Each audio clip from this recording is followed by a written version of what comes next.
Behold, the Dreamer cometh. In the 37th chapter of Genesis, we read the story of Joseph, a dreamer whose dreams always came true. His father, Israel, loved Joseph more than any of his other sons, and made him a long robe with sleeves. Now I ask you, who is Joseph? He is the foreshadowing of Jesus Christ, your true identity.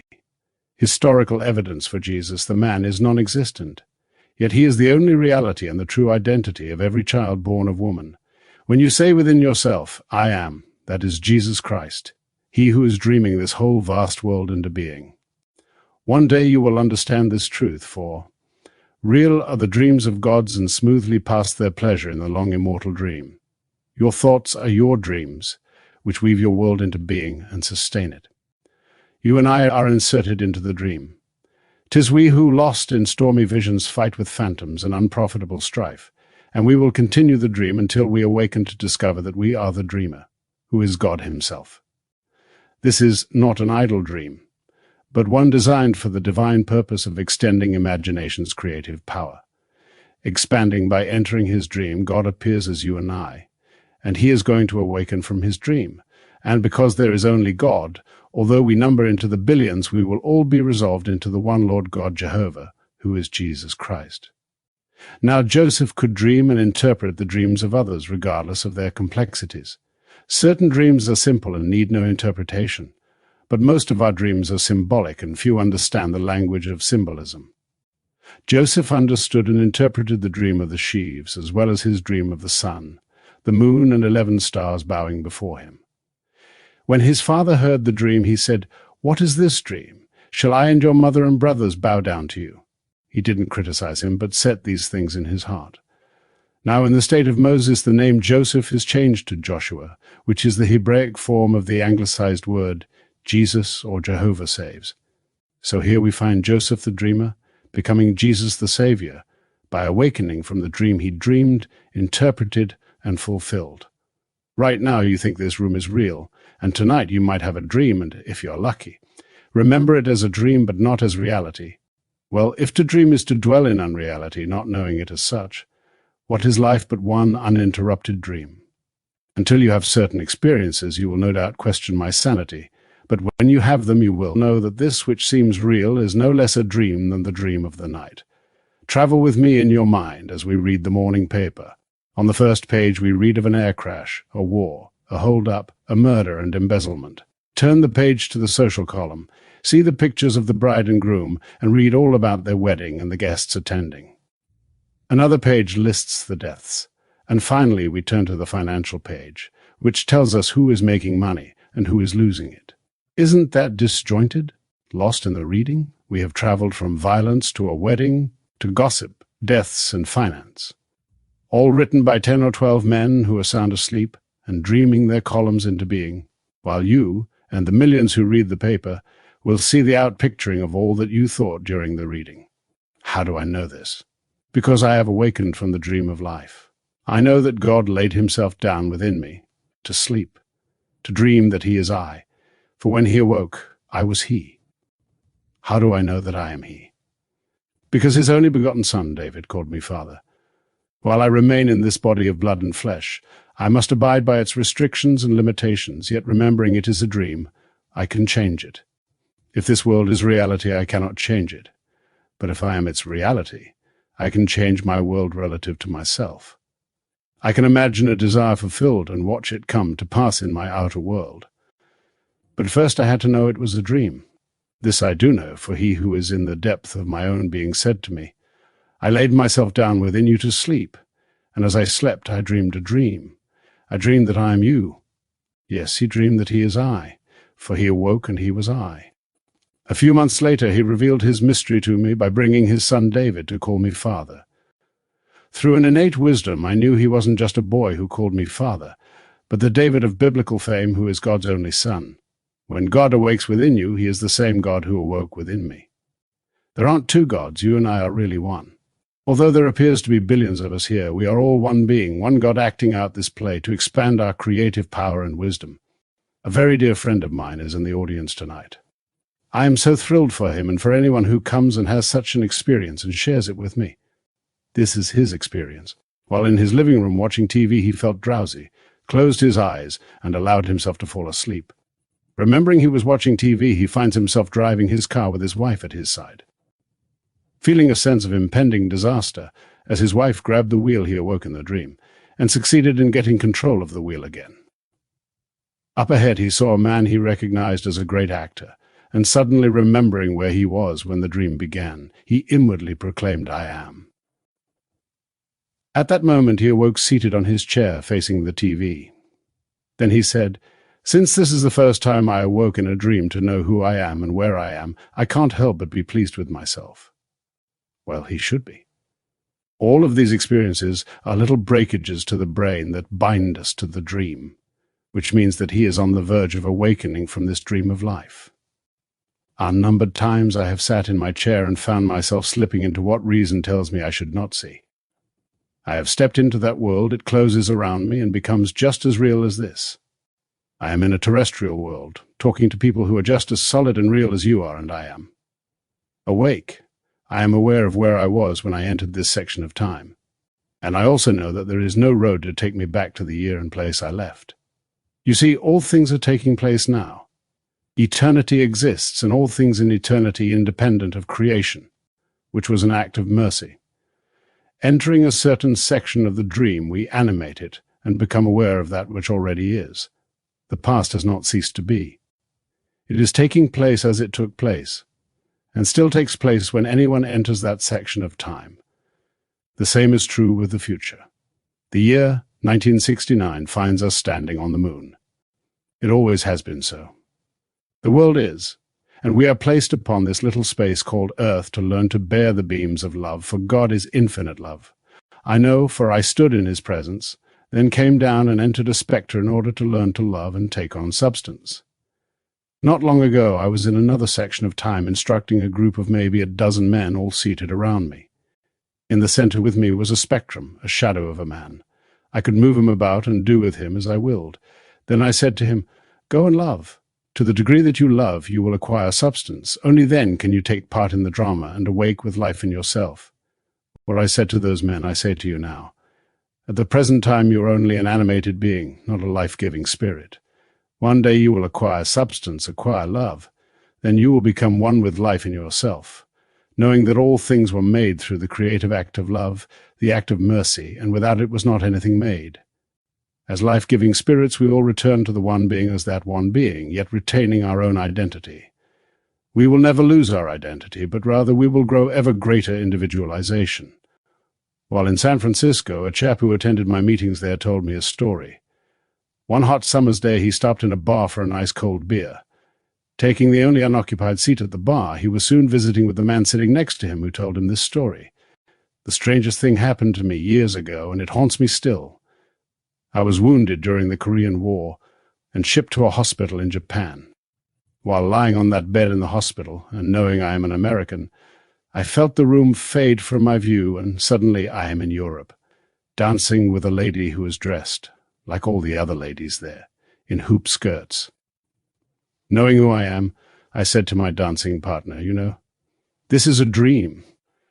And with that remark, she became frightened. As people gathered around me, I told them that I was really an American soldier who was wounded in a hospital in Japan. I even told them what year it was. But to them, the year had not yet arrived, so the crowd became angry, and I decided it was time to leave. So I simply assumed I was on my bed in the hospital in Japan, and when I opened my eyes, I was there. This man hasn't yet completely awakened, but one day he will awaken from this dream that seems so consistent, just as you will. And when you do, you will experience every precept of Scripture in what the world will call a dream. Now, the 6th chapter of I Timothy tells us that the love of money is the root of all evil. And in the 13th chapter of the Epistle to the Hebrews, Paul tells us to keep your life free from the love of money. When I was a little boy in the island of Barbados, every Sunday 4 of us boys would ride a big male donkey we used to sire horses to produce mules down to my grandmother's house, where she would give each of us a coin. I received a penny. When we got out of my grandmother's sight, a man would meet us with a female donkey, and for my penny he would get on the back of his donkey, and we would have wild ride home as our jackass chased his female donkey. This went on for a long time before my mother found out, and then she said, "You know, Nev, you aren't going to have anything, for you give everything away." I knew, intuitively, that the love of money was the root of all evil. Now, to show how Scripture fulfills itself in experience, I will share with you now a recent waking dream of mine. I knew where my physical body was, and I knew what year it was, but I found myself standing on a street corner, holding an enormous packet of bills of all denominations. As a woman passed by, she reached over and grabbed some of my money. In her eagerness, several bills floated away from her and were grabbed by the other people passing by. Suddenly, this lady became very angry and demanded that they all give her money back to her. She had just stolen it from me, but was now accusing the others of stealing it from her. Isn't that life? A man can trace the ownership of his property back to his forefathers who stole it. But he would be as mad as can be if a relative of the original owner tried to reclaim his property. Now, in my dream, I kept on moving through the labyrinthine ways of my mind, objectifying what I am encountering. Suddenly, a man approached and asked if I wanted a taxi. Still holding my money, I refused his invitation. Then many men began to gather around me, and when I saw their faces and their knives, I realized they were going to take my money as well as my life, so I reminded myself of where I was when I began the dream. I knew that if I awoke, I would defeat their intention. I would survive, but none of us would get the money. The moment my decision was made, I dropped the money and returned to my bed. Now I know the truth of the statement. The love of money is the root of all evil, for my vision is part of the eternal structure of the universe. You too will have a vision such as mine after you have lost all desire for money. Yes, you will desire the necessary means to meet the needs of Caesar, to pay rent, taxes, and buy food and clothing, but you will know that you don't need 1 billion to meet them. Those who are hungry for more and more billions are sound asleep. If they heard what I am telling you now, they would think me insane, but I would tell them that their dreams reveal a far deeper insanity, for they are sound asleep, believing their dreams to be reality. Now, in the story, Jesus was a dreamer whose father so loved him, he made him a robe with long sleeves. I wondered what was the importance of the sleeves, and then one night I had this experience. I was teaching the great mystery of God when a man entered the room and severed the sleeve of my robe to expose my right arm from the shoulder to my fingertips. The next morning I turned to the book of Isaiah and read, "Who will believe our report? To whom has the arm of the Lord been revealed?" That night the sleeve of the robe worn by Joseph the dreamer was severed, revealing my arm, the symbol of my imaginative power.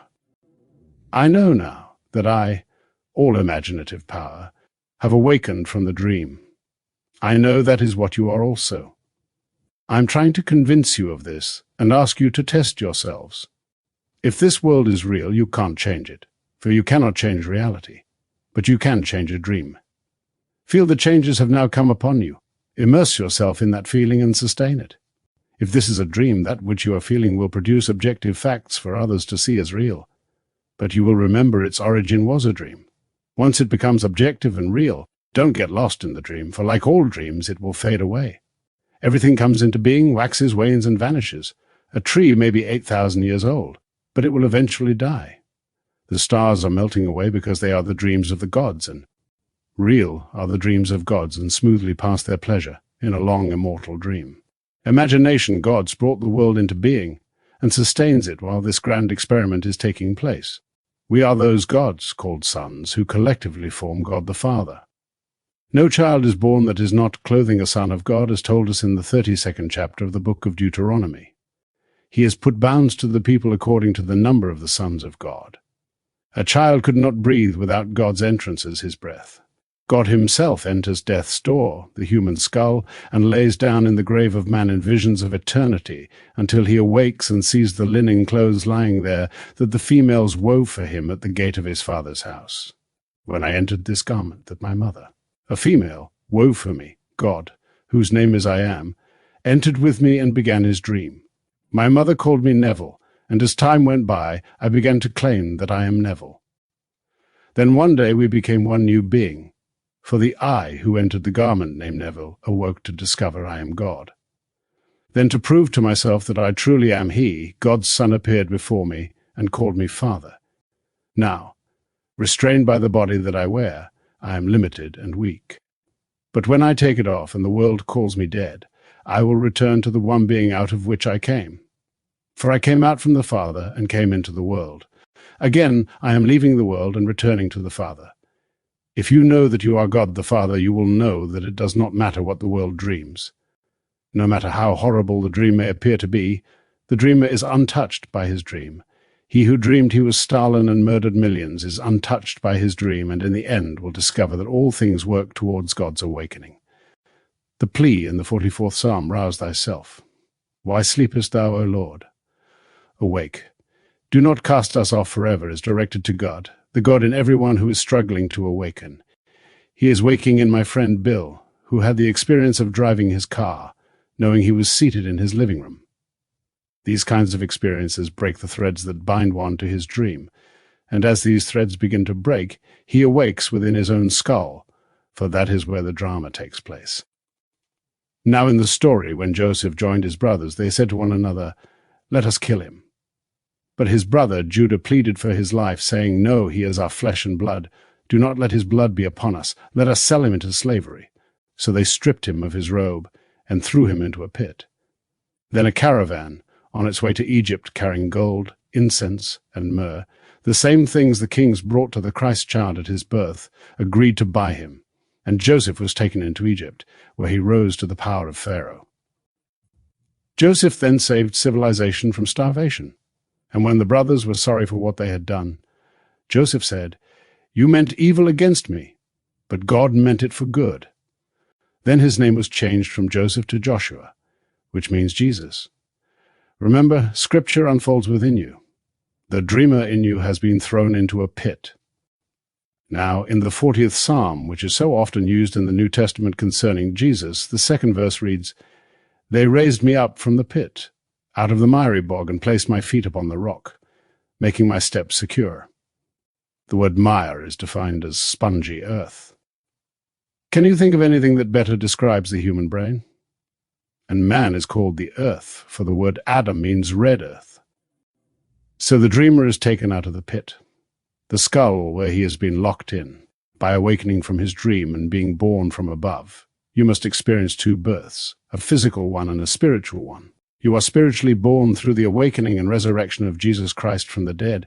It is not another being born, you are he for you, are all alone, and when you leave, your tomb is empty.